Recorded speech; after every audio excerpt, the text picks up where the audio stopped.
Hello everyone! In today's video, I'm going to show you how to make a QR code for a website link. So first up, what you'd want to do is to pull up a QR code generator website, or you can even do this on Canva or Adobe.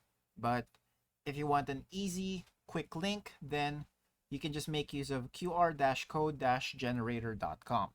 So from here, you can see that you just need to enter your website and then they will turn it into a QR code for you. So for example, let's say I want to turn a YouTube channel into a QR code.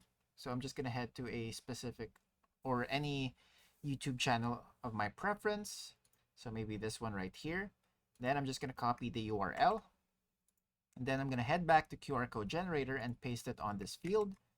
And it will automatically generate into a QR code. You can also customize it by selecting a template or these designs. You can also change the shape and color if you'd like to make it more presentable. But nevertheless, you can stick with the normal one and then test it out with your mobile device.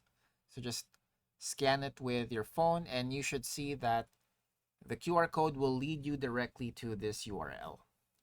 And that's it for today. Thanks for tuning in, and I'll see you next time.